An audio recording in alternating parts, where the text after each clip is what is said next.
Horror on Greyhound bus after illegal takes over with sickening order for trapped passengers. Massive negotiations have been going on Capitol Hill regarding DACA and illegal immigration and how to deal with them. And while many would like to make it seem as though all immigrants are the kinds that just want to make a new life for themselves, some are in fact dangerous criminals that we need to protect our citizens from. Which is why this most recent incident shouldn't surprise you. Law enforcement officials chased down a Greyhound bus that had been hijacked by an illegal immigrant who threatened to shoot and kill the fellow passengers. It all began in Wisconsin but eventually culminated in Illinois. Now, the man who committed the crime is facing charges of terrorism. Police got the call around 9:40 p.m. on Friday evening from a passenger on the bus who had claimed there was a person threatening to kill other passengers. It was reported out of the Racine County Sheriff Department. The man in question was 33-year-old Chicago native Margarito Vargas Rosas. He started out by pacing up and down the aisle towards the back of the bus and eventually appeared to draw a weapon from around his waistband. Fox News reported deputies with the Milwaukee and Kenosha County Sheriff offices both attempted to pull the bus over,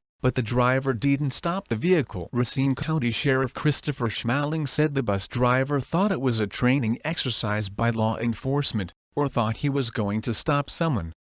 Passenger Patrick Todd told the Chicago Tribune the bus occupants were confused by the driver's actions and kept yelling at him to pull over. Authorities ultimately used spike strips to flatten the vehicle tires, which forced it to a stop on Interstate 94 near the Illinois community of Wadsworth. While the bus eventually stopped, the driver, according to Dodd, didn't stop after the first spike strip. He went on to Illinois before hitting the second spike strip. Another passenger, Terrence Williams of New Jersey, said he thought police were escorting the bus, not realizing what was happening in the back. He was also confused about why the bus driver took so long to pull over. The law is, you see emergency lights, you pull over, Williams said. The police were in front of us, they were in back of us. I think he ultimately recognized that this was a serious event when we spiked his tires, Schmaling said of the driver. Vargas Rosas was ordered off the bus at gunpoint, according to Fox 6, and was taken into custody without incident. Schmaling said the man made threats to law enforcement as he was being transported to jail. Officials didn't locate a weapon on Vargas Rosas,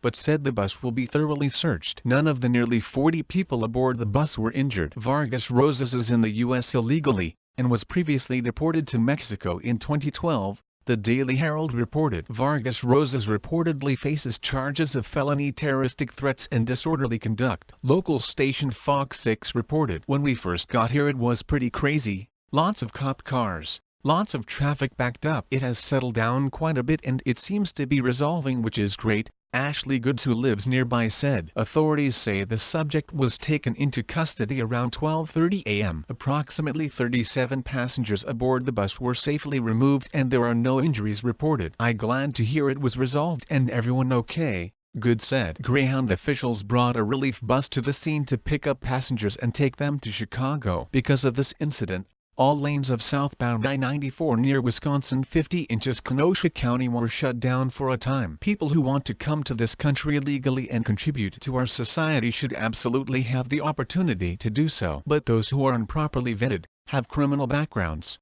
and more should not. If we had stricter immigration laws, incidents such as these could be avoided entirely. Luckily nobody was grievously injured and nobody was hurt in the long run. But we shouldn't have to be glad that nothing serious happens. We shouldn't have to worry that anything like this will happen at all. Luckily we have a White House administration willing to crack down on illegal immigration and reform our criminal justice system the way it needs to be. Hopefully now that tax reform has passed, this will be the next great package deal to go through the Senate, House, and White House, because we dreadfully need it given what has happened. All the talks on Capitol Hill between President Trump and lawmakers concerning DACA and immigration reform in regards to a merit-based system will likely end the way the president wants. And if it does, it will be in the best interests of the American people, no doubt.